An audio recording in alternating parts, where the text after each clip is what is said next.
안녕하세요. 법무부인천 곽준호 변호사입니다. 오늘은 범죄 수익 은닉에 관한 법 무죄에 대해서 말씀드리겠습니다. 이 사안은 이 사안 자체는 그 보이스피싱 사안인데요.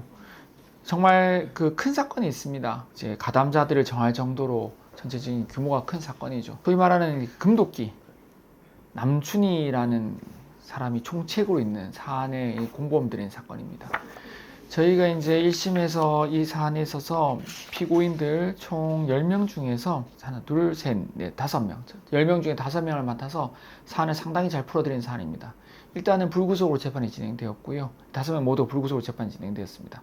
형량이 제일 많이 나온 사람이 1년 10개월 정도, 그리고 작게 나온 사람은 1년. 그 보이스피싱 해외에서 보이스피싱에 가담한 사람 치고 형량이 이제 1년에서 1년 10개월 정도면 상당히 선방한 셈이죠. 더군다나 이 사안은 저희가 맡은 의뢰인들 분들이 형편이 그렇게 썩 좋지 못해서 합의도 사실상 거의 진행을 못했습니다. 그래서 저희가 이 사안의 자체에 대해서는 가담을 한 것은 맞지만 지금은 깊이 반성하고 있고, 또 가담 이후에 이 일을 그만두고 나오기까지 그 과정들을 하나하나 상세히 설명을 해서 그 어려움들을 설명해서 영장 자체도 없이 진행을 했고, 그래서 불구속 상태로 진행해서 1심에서 이런 결과를 받아낸 것입니다.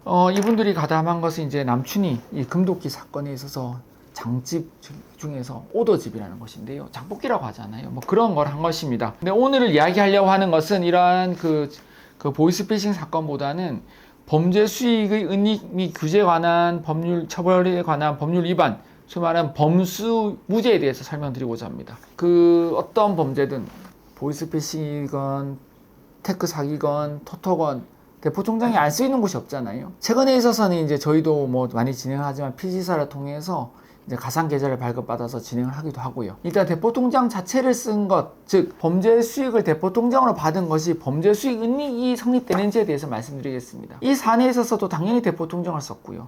결론적으로는 범죄 수익 은닉의 규제 및 처벌에 관한 법률, 이 범수는 무죄가 나왔습니다. 피고인들이 공범들과 함께 피해자들로부터 피해금을 미리 마련한 장으로 대포통장으로 받은 행위는 범죄 수익을 발생시키는 그 자체에 불과하다.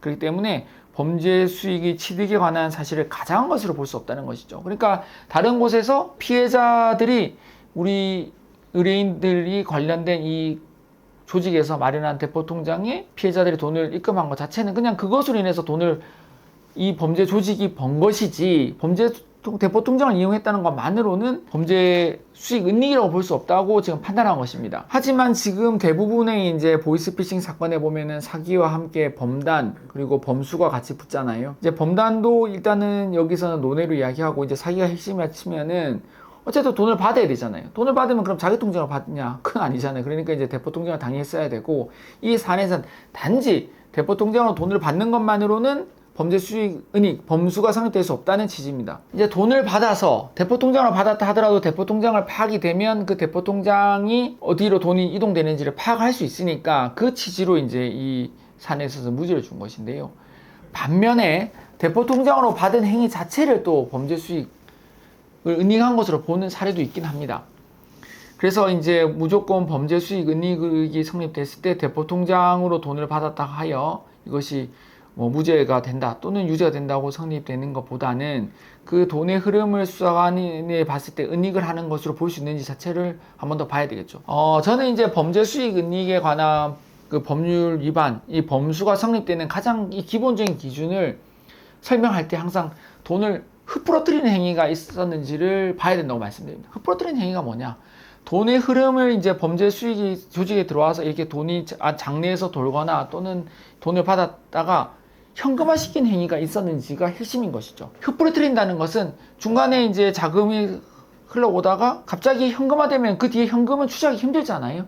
그러면 그것은 이제 범죄가 성립되는 것이 거의 명확한 것이고, 대부분의 보이스피싱 사건에 있어서는 현금화시킨 행위가 반드시 수반되니까요. 100만 원씩 끊어서 장으로 입금시킨 다음에 그 장을 뽑아서 다른 통장으로 돌리다가도 결국에서는 현금화시키는 과정이 있으니까 대부분 보이스피싱 사건에서는 범죄 수익 은닉이 성립될 수밖에 없는 것입니다. 하지만 이 사안처럼 단지 대포통장으로 입금된 것만 나와 있는 사안에 있어서는 범수에 대해서 싸워볼 수 있는 것이죠. 왜냐면은 그거 자체만으로는 범죄의 이 판결문에서도 판사님께서 말씀하신 것처럼 대포 통장으로 돈을 받는 거는 그것으로 인한 것이 이제 범죄 수익을 이제 취득하는 것이지 그것 자체만으로 수익을 은닉한 것으로 볼 수 없지 않냐는 이런 주장하는 것이죠.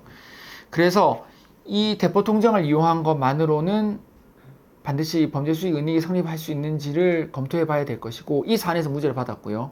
다만 대부분의 보이스피싱 사건에서 범죄 수익 은닉, 범수가 성립되는 이유는 현금화를 하는 행위가 반드시 수반되기 때문이라고 보면 됩니다. 그러니까 대부분의 이 사안 말고도 이제 범수를 기존에 다투는 방법들은 이제 돈을 받아서 공범들 사이에서 돈을 이렇게 주거니 받거니 하는 경우, 그런 경우는 이제 공범들끼리 돈을 분배하는 과정이니까 그런 것이 이제 범죄 수익 은닉을 한 것을 볼 수 없다는 취지로 다퉈서 무죄를 받은 것도 있습니다. 이 사안에 있어서는 범수에 관한 설명을 드리는 이유는 이 사안이 이제 이 보이스피싱 사건 오더집 사건에 있어서 해외에서 이제 오더집을 한 것이고 이제 형량이 상당히 선방한 것이다.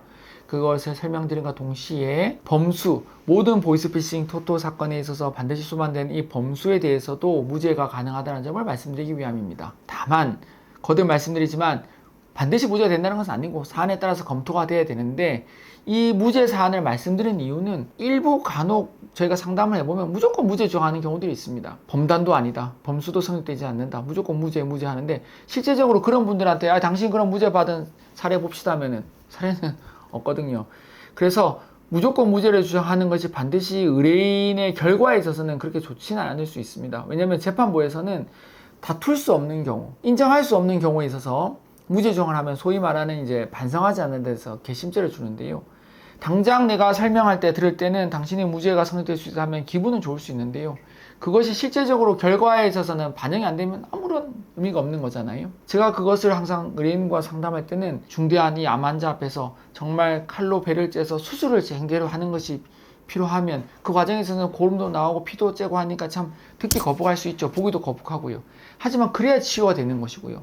무조건 된다, 무죄다 이렇게 설명하는 것은 진통제를 놔주는 것에 비유를 드리거든요. 진통제는 당장은 마음은 편하지만 결과에 있어서는 악화가 될 수 있잖아요. 그러니까 이제 이러한 사안에 있어서 범수무죄에 대해서 설명을 들으시게 되면은 정말 내 사안이 우선은 첫 번째로 범죄 수익을 이게 받아서 흐름을 가다가 현금화를 시킨 흩뿌러뜨리는 행위가 있는지를 먼저 보셔야 되고요. 그 행위가 있으면 범수무죄는 불가능합니다. 대신에 그런 것이 없는 경우에 있어서는 한번 검토가 필요하죠. 그 단순한 그 범죄 조직 내에서의 분배 행위 이런 거는 또 범죄 수익으로 볼 수도 없으니까 그런 부분에 있어서 또는 단순히 장으로 입금만 받은 행위 이 사안 같은 경우에 있어서 그런 부분에 있어서도는 검토가 필요합니다. 그런 경우에 있어서는 실제로 검토를 해가지고 무죄 주장을 할 수 있고 실제로 저희처럼 저희 요 사례처럼 무죄를 받을 수가 있는 것이죠.